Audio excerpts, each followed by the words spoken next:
Welcome to Lapakshi Fix It. Today we discuss the Hindu editorial. ఈరోజు topic చూస్తే upgrading ship yards అన్నాడు. Upgrading ship yards, మనకు ship yards చూస్తుంటాం. Ship yards ఏం చేస్తారు? షిప్ని build చేస్తారు. ఓకేనా? Place for ship building or ship యొక్క రిపేర్ చేసే ప్లేస్ని ఇంగ్లీష్లో ఏమంటారంటే షిప్ యార్డ్స్ అంటారు. ఇప్పుడు గవర్నమెంట్ దీన్ని ఏం చేస్తుందంట? అప్గ్రేడ్ చేస్తుంది అంటాడు. అప్గ్రేడ్ అంటే మీనింగ్ ఏంటి? అది బట్ సింపుల్గా చెప్పాలంటే అప్డేట్ చేయడం, లేదా దీన్ని కొంచెం అడ్వాన్స్ చేయడం, ఇంప్రూవ్ చేయడం. సో ఇండియాలో షిప్ యార్డ్స్ అనేవి చాలా చాలా డల్గా ఉన్నాయి అంటాడు. అక్కడ కంపేర్ చేస్తాడు. ఎవరితో కంపేర్ చేస్తున్నాడు?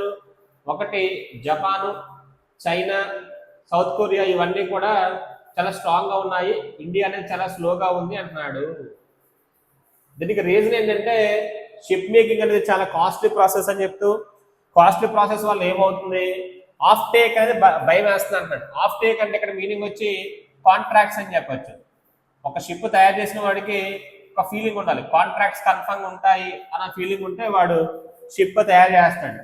కానీ ఇండియాలో అంత బాగాలేదు అంటున్నాడు. హెడ్డింగ్ చూద్దాం.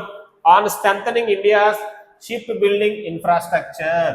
ఇన్ఫ్రాస్ట్రక్చర్ డెవలప్ చేయడం కోసం దేన్ని? షిప్ బిల్డింగ్ స్ట్రెంథెన్ అన్నాడు. మనకు దీన్నే 45 అంటాము. సో ప్రపంచంతో కంపేర్ చేస్తే సపోజ్ ఇండియాలో ఒక షిప్ తయారు చేయడానికి 2, 3 or 4 years పడుతుంది. అది ఇవైతే జస్ట్ 1 yearలోనే కంప్లీట్ చేసేస్తున్నాయి అన్నాడు. పైగా ఇండియాలో అన్ని కూడా స్మాల్ సైజ్ మాత్రమే షిప్లు తయారు చేస్తున్నారు.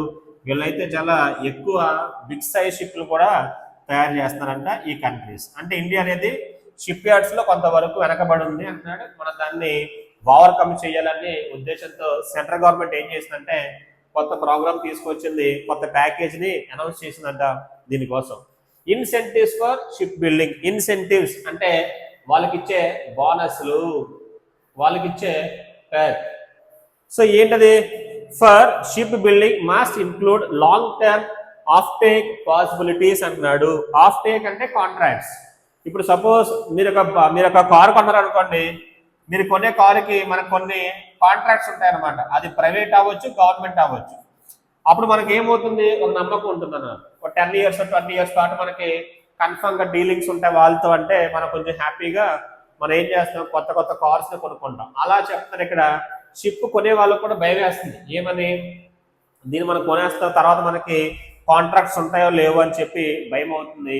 ఎందుకంటే అంత ఈజీ ప్రాసెస్ కాదు, చాలా మనీ పెట్టాలి, ఇన్వెస్ట్ చేయాలి.